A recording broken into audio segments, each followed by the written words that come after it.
Okay, let's just dive right in. The central question that Francis FitzGerald tackles in her huge history, The Evangelicals, is this political bombshell. Right. How does a religious movement that for centuries was all about individual salvation, about being otherworldly, suddenly become the single most powerful voting bloc that put Donald Trump in the White House in 2016? It's the core paradox, isn't it? No. And that's what makes her work so important. This isn't a book of theology, not at all. No. She's a journalist, a historian, and she meticulously charts how white American evangelicalism has just constantly reshaped politics in this country for 300 years. And it's a serious piece of work. We're talking around 700 pages, published in 2017. It really tracks that whole journey. It does. From these revivalist outsiders in colonial times all the way to becoming, well, the absolute center of conservative political power. And for you listening, we should be clear about the book's focus. FitzGerald is looking mainly at the white evangelical movement. Yes, the Baptists, the Methodists, and then the groups that came later, like the fundamentalists and neo-evangelicals. Her whole mission is to understand their long struggle to shape America according to their moral vision on everything from prohibition and evolution to abortion and sexuality today. And to help us unpack this massive story, you should know that you are experiencing a unique two-host AI conversation powered by Google's Notebook LM for deeper, more dynamic book analysis. Our goal here is to trace how this movement went from quiet piety to really full-scale political warfare. A great place to start is the very beginning, the 18th century. The First Great Awakening.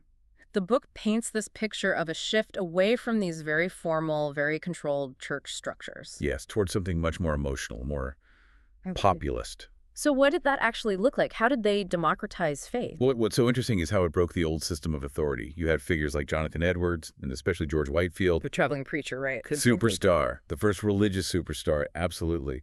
He was telling people that salvation wasn't about just belonging to a church. It was about a sudden, dramatic, personal conversion, the new birth. And he was preaching outdoors to thousands of people at a time, using this very emotional language that the old guard found, well, kind of shocking. Exactly. It completely sidestepped the local minister, the formal church. It made religion into something personal, portable. It was now centered on you, the believer, not the institution. Which just perfectly sets the stage for what came next in the 19th century, the Second Great Awakening. This wasn't just a revival anymore. No, this was a mass movement. Yeah. As the country pushed west, this populist religion went with it. And that's how the Baptists and Methodists grew so huge? They exploded. They became the biggest Protestant groups in the country. And in the beginning, that energy was tied to social reform. They were fighting for things like temperance and, importantly, abolition. Okay, but this is where the book points out a really deep fundamental conflict in the movement. A massive one. That abolitionist story gets very complicated. It does, because while Northern evangelicals were pushing for reform, evangelicals in the South were finding ways to make their faith compatible with slavery by focusing on interpretations of the Bible that didn't challenge the social order, by emphasizing personal piety over social justice. It led to the biggest Protestant denominations literally splitting in two, North and South. And that embeds this deep moral and racial conflict right into the heart of American Protestantism, a conflict that just echoes for decades. It absolutely does. And that tension becomes critical later on. So let's fast forward. We're moving into the late 19th, early 20th century, and this mass movement runs straight into a wall called modernity. It really does. All of a sudden, the very authority of the Bible is under attack from all sides. What were the biggest threats? Well, there was what they called higher criticism from German scholars, which questioned if the Bible was literally true historically. Yeah. Then, of course, there was Darwin. Right, evolution. And just the fact that cities were growing. You had all these different people, different beliefs living together. It wasn't the homogenous Christian world they were used to. So this pressure creates the fundamentalist reaction. They essentially draw a line in the sand. A hard line. They double down on what they call biblical inerrancy. The idea that every single word of the Bible is the literal, error-free truth. It was a direct stand against modernism. And the big public showdown was the Scopes monkey trial in 1925. The defining moment. Yeah. And even though they technically won the court case, the national press, the urban elites, they were just brutal. They portrayed them as backward, as anti-science, anti-intellectual. It was a complete public humiliation. Yeah. And that defeat pushed many of them to withdraw from mainstream culture entirely.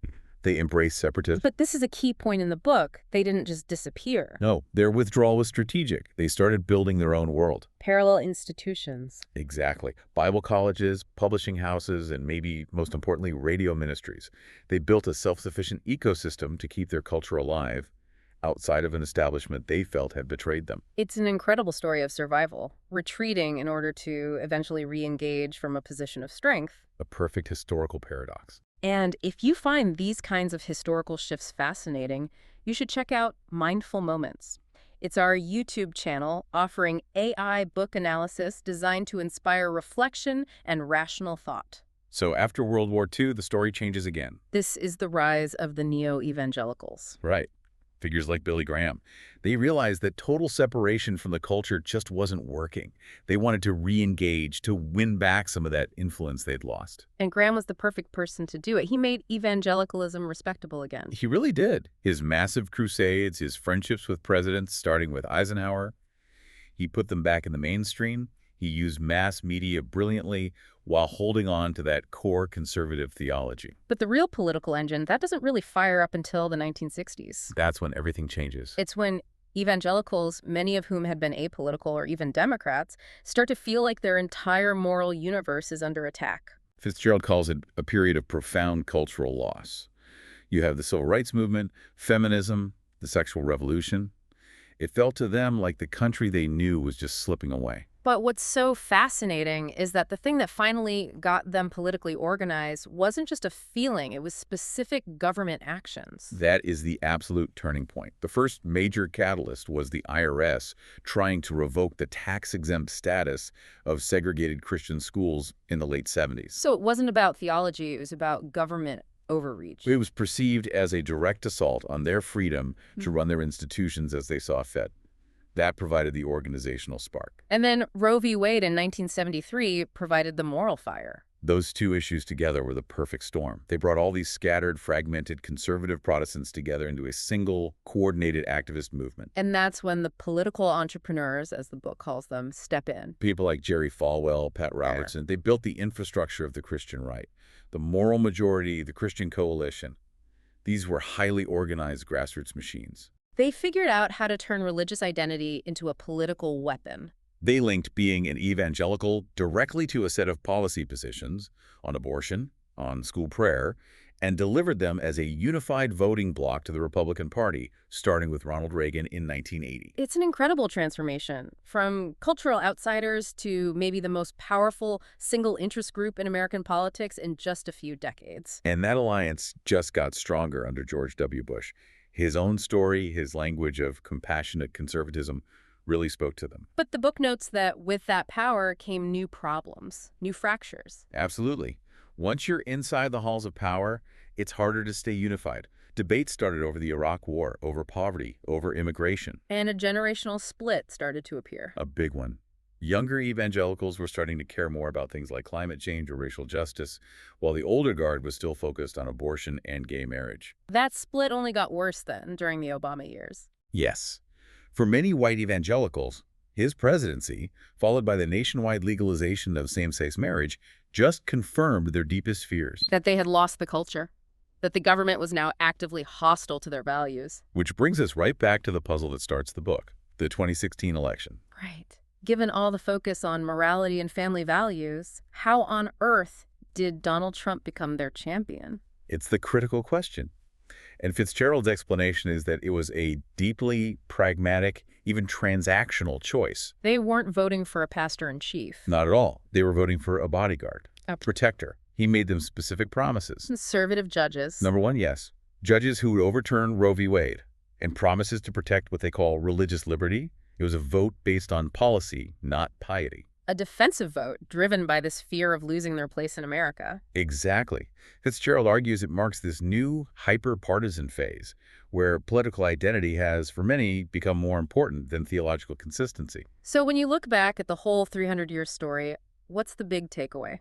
FitzGerald shows this constant cycle, this back and forth between wanting to be separate from the world and feeling the need to engage with it, to shape it.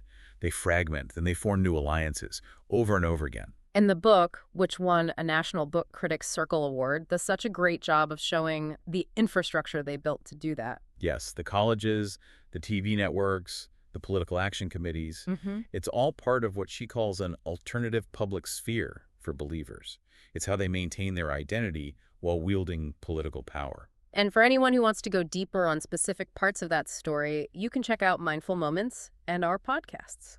They remain this essential case study for how a religious group tries to survive and thrive in a pluralistic democracy. And so the final question FitzGerald really leaves for you, the listener, is this. Was the 2016 alignment the logical conclusion of deep theological beliefs, or was it something else? Was it driven more by cultural anxiety, by identity, by nationalism? It's the central paradox. A movement defined against worldliness becoming one of the most powerful worldly forces in American politics. A paradox that is still shaping everything today. Click the link on screen for the in-depth book analysis. Subscribe, share, purchase via link, and think critically.